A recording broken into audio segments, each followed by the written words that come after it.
आरोप लगा देश के ऊपर कि भारत की पुलिस, भारत की व्यवस्था, भारत की सत्ता पार्टियां कभी मुसलमान को गृह मंत्री नहीं बनाती, क्योंकि उनको डर लगता है कि कहीं गद्दारी ना कर दे। हमने कहा कि शायद ऐसा होता होगा, शायद यही वजह है 1989 में वीपी सिंह की सरकार में भारत का पहला मुसलमान गृह मंत्री बना 8 दिसंबर 1989 को, 89 को। उस आदमी का नाम था मुफ्ती मोहम्मद सईद। 8 दिसंबर को बनता है और 8 दिसंबर को और 19 जनवरी के बीच में भी महीना भी पूरा नहीं हुआ था, और 19 जनवरी को पूरे कश्मीर के अंदर से 5.5 लाख कश्मीरी हिंदू पंडितों को मार के, रेप करके, बच्चों को उछाल उछाल के मारा है। टीपालाल टकरू उनके सबसे बड़े इंटेलेक्चुअल थे, बहुत बड़े थे। उनका जब सड़क पे मर्डर किया गया तो मोटरसाइकिल घुमा रहे थे उसके पीछे चारों तरफ, और कह रहे थे कि किसी ने इस काफिर को पानी दिया तो उसको भी हम नहीं छोड़ेंगे। न मुफ्ती की बेटी रोई, न अब्दुल्ला रोया, न कश्मीरियत कहीं आई, और चुपचाप खत्म हो गया। आज इसके बारे में कहीं बात नहीं होती। और उसी दौर में यह कोई कोइंसिडेंस नहीं है, क्योंकि मैं उसी थॉट से सोचता हूं जिस थॉट में रहा हूं। आप उस थॉट से सोचते हैं क्योंकि आप सब समाज के लोग हैं, आपने वैसा नहीं देखा।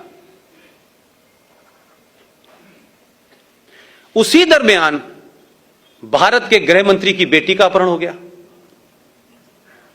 कोई जरा पूछ के वहां जाए, बाहर के विदेशी पत्रकारों की रिपोर्टिंग पढ़ ले भाई, हिंदुस्तानियों पे तो यकीन नहीं है। खुद ही कराया। उसका कमिटमेंट देखिए अपने आतंकवाद के प्रति, अपने धर्म के प्रति, अपने एजेंडे के प्रति। देश के गृह मंत्री ने अपनी बेटी का अपहरण कराया, वो तो घर में थी। उसके बदले में आपने 4 आतंकवादी छोड़ दिए, बेटी बेड के नीचे से बाहर आ गई। ये कोई छुपी हुई बात नहीं है भाई। उसी दरमियान में एक साहब हैं, सेकुलर हैं, कांग्रेस पार्टी के राज्यसभा में लीडर ऑफ अपोजिशन है, उनका नाम है गुलाम नबी आजाद। अब ये मुझे पता नहीं है कि वो इस्लाम से आजाद हैं कि नबी के गुलाम हैं, या नबी के गुलाम हैं कांग्रेस से आजाद हैं, ये मुझे पता नहीं है। उनके घर में भी उनका एक भतीजा गायब हो गया, और इतनी तेजी से हो रहा था, लग रहा था कि खट खट काम करना है। और क्या डिवाइस निकाली उन्होंने कि उनका भतीजा गायब हुआ, 27 आतंकवादी छोड़ दिए, शाम को भतीजा घर आ गया। एक और साहब हैं जिन्होंने वोट वाजपेयी के दरमियान दिया था, नाम जानते हैं? सैफुद्दीन सोज साहब।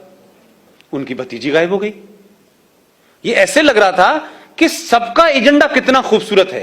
वो बात अलग थी कि वो वहां जब थे उनकी हैसियत दूसरी थी, वो दूसरी पार्टी में थे।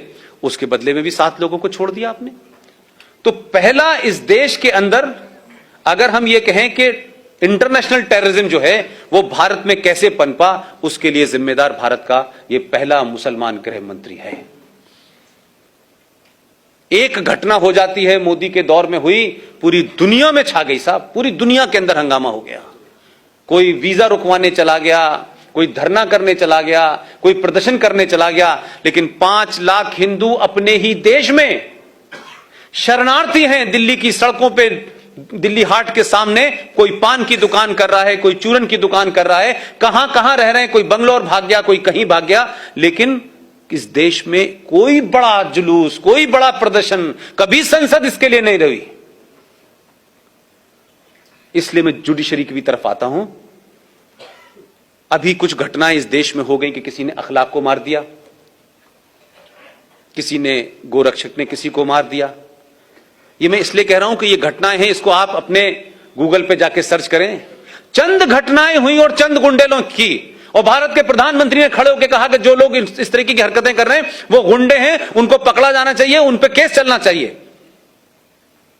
लेकिन चंद घटनाओं से ये लिंचिस्तान बन गया, चंद घटनाओं से, जिसका किसी समाज से, किसी धर्म से लेना देना नहीं था।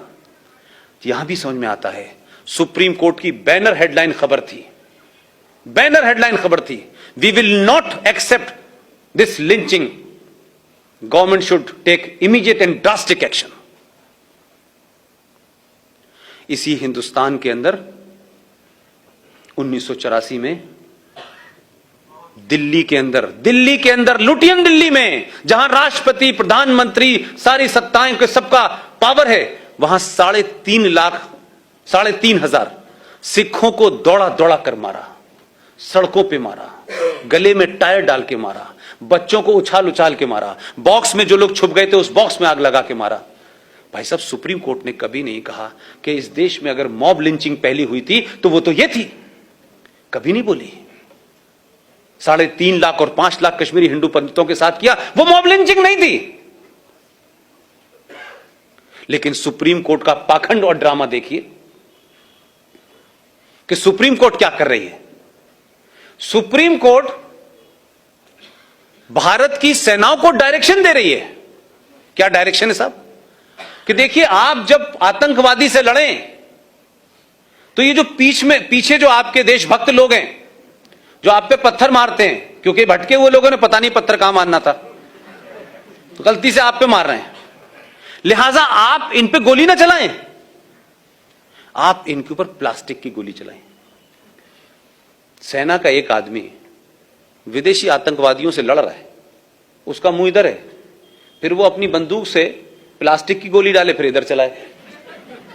जब उनसे कहा कि ऐसा मुमकिन नहीं है, बोले नहीं, उनके ऊपर पानी डालें, गर्म पानी डालें।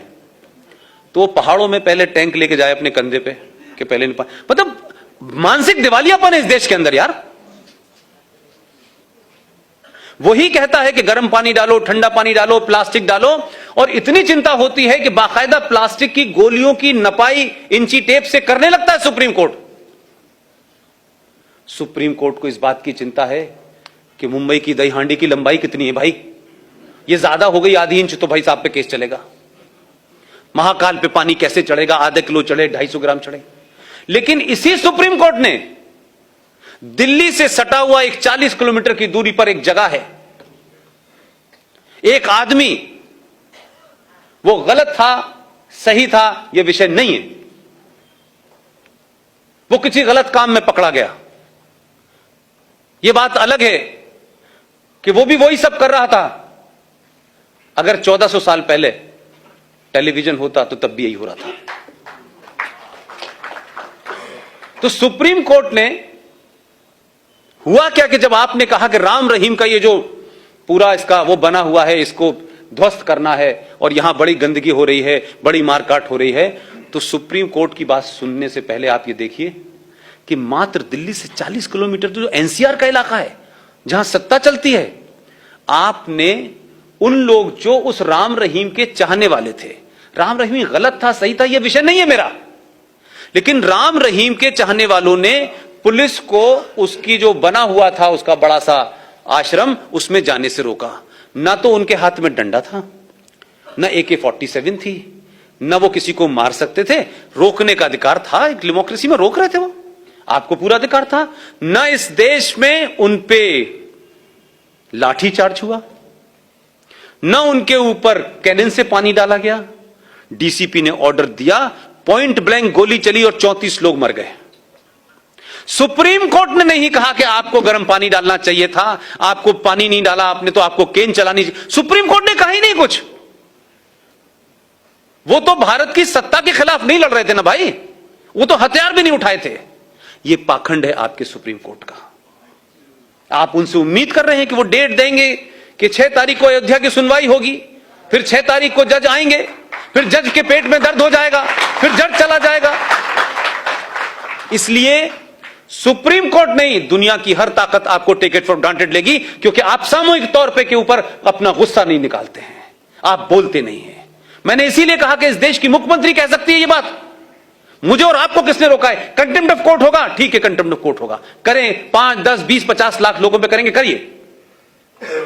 हम डरते क्यों है भाई? अब इस देश में भी हम डरेंगे भाई? महबूबा मुफ्ती को क्यों नहीं डर लगता और क्यों आपको डर लगता है? उस पर कंटेम्प्ट ऑफ कोर्ट क्यों नहीं होता कि वो सुप्रीम कोर्ट को कहती है कि हम तिरंगा नहीं उठाने देंगे अगर इससे आपने छेड़छाड़ की गई? वो केस सुप्रीम कोर्ट में चल रहा था भाई, हम बोलते नहीं। तो सुप्रीम कोर्ट अजीबोगरीब फैसले देती रहती है। इसलिए इस सुप्रीम कोर्ट भी ये जानती है कि ये समाज जो है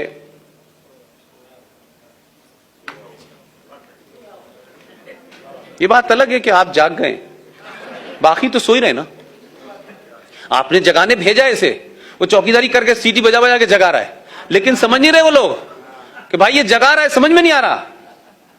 बस वो इतने ही सिंबॉलिक समझ रहे हैं, उसकी फिलॉसफी नहीं समझ पा रहे, क्योंकि उसके समझने के लिए ये चाहिए होता है।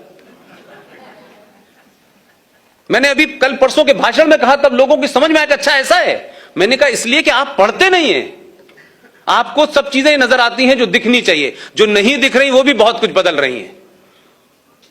इसलिए भारत 1947 में पैदा नहीं हुआ था। भारत की पहचान ताजमहल और लाल किला और कुतुब मीनार नहीं है। भारत की पहचान 5000 साल पुरानी है। आपको एहसास ही नहीं है कि आप किन के वंशज हैं।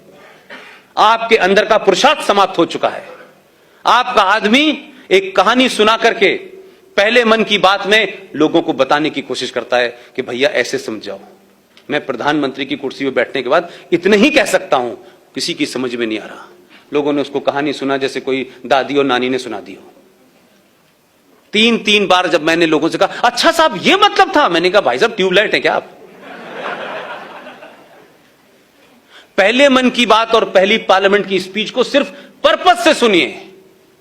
अगर ऐसी सोच के लोग 10-20 भी हो जाएंगे, आपका काम हो जाएगा। लेकिन मेरा कहना है कि समाज क्यों नहीं उस तरफ बढ़ रहा? आप नैरेटिव क्यों नहीं निकाल पा रहे? ये आपको क्या दिक्कत है? आप बोल ही नहीं रहे। इसीलिए राष्ट्रपति भवन के अंदर अब इफ्तार नहीं दिया जा रहा।